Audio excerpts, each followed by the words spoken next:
Hi everybody, this is Lily from glasshouse.org, and today we're going to be looking at how to insert another cord inside our tubular wire mesh ribbon in order to create a more durable two-tone effect. For our first tutorial on how to work with Italian tubular wire mesh ribbon, we're going to do something very simple but also very useful.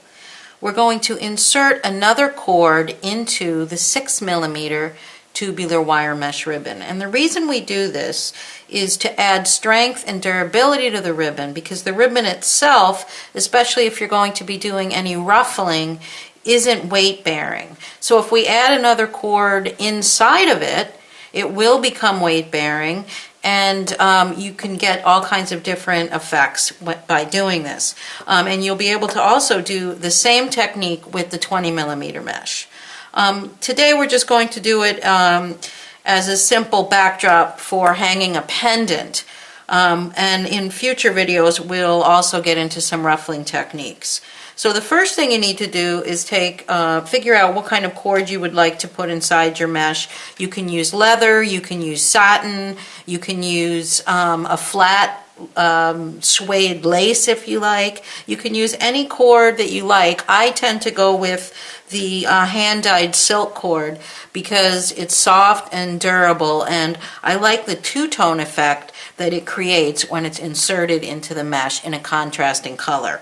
So in order to do this right now, I have 6mm tubular wire mesh ribbon in pale pink and a dark purple silk cord that I'm going to put inside the mesh. Now if you've ever had sweatpants or something like that that has a cord, a drawstring that comes out, and you have to get it back in, then you know exactly what we're going to be doing. Some people use a safety pin to do that. In this technique, we're going to be using a crochet hook, and I have a number 4 crochet hook that you can get at any craft store or knitting store, yarn shop, that kind of thing. This is a number 4 crochet hook. It's thin enough to get through the mesh, but not so thin that your cord is going to fall off the end of the hook. So the first thing we're going to do is we're going to tie our cord to the hook by simply making a half hitch knot. And we're just going to do one tie. We're not going to make it into a full-fledged knot because we just want to be able to slip it off easily. And then we're going to take the back of our crochet hook and we're going to slip it into the tubular wire mesh ribbon. And as we're doing that, we're going to bunch up the mesh so the whole meter that we have fits onto our crochet hook like this. Don't have to worry about, it's not going to lose its shape or durability as long as you do it gently. The main thing is you want your fingernails to be smooth so you don't get any snags in the mesh. And the only time that you really have to be careful is when you're slipping it over the hook.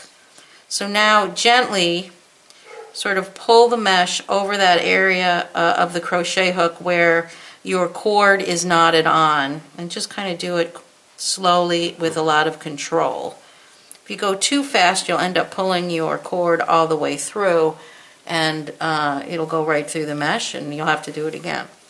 So just gently pull it through, and you can see that the mesh just sort of stretches as it goes. And if you hit any kind of areas where it's not moving, you can just kind of push it along like this, pulling it through, smoothing it out as you go, and there you have it. So now you just want to slip your knot off so your cord is free and you're ready to slip on a pendant or beads or whatever you're going to do with the piece. I wanted to show you what we'll be learning in some of the future videos. One of the things, of course, is going to be how do we end our mesh ribbon and attach a clasp. So on this piece here, we've got a pendant attached with a clasp. And what I've done is I've just, because this is a 1 meter piece and it's pretty long, you can just fold it in half, and then you've got a shorter piece for a necklace, and it'll be doubled. So we'll go through how to do that in a future video. And I also wanted to show you the difference you get when you use a fatter cord inside instead of the 2mm cord that we used. So you can see that this is the 2mm cord that we just used inside the mesh, and you can hopefully the camera will show you the two-tone effect of the purple sort of peeking through that bright pink. With this one, I used a 4mm ribbon.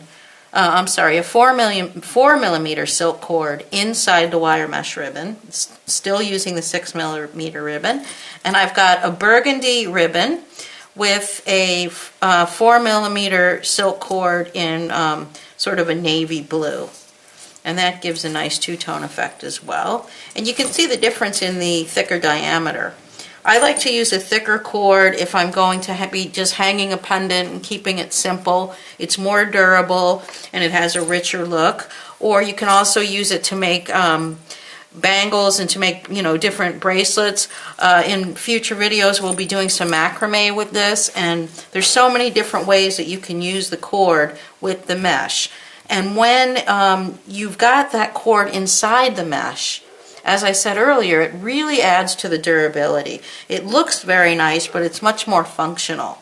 So in most of the projects that we're going to do in this video series, we're always going to have a cord inside our mesh. And that's it for today's tutorial, and we'll be back soon with some other projects. Until then, happy beading!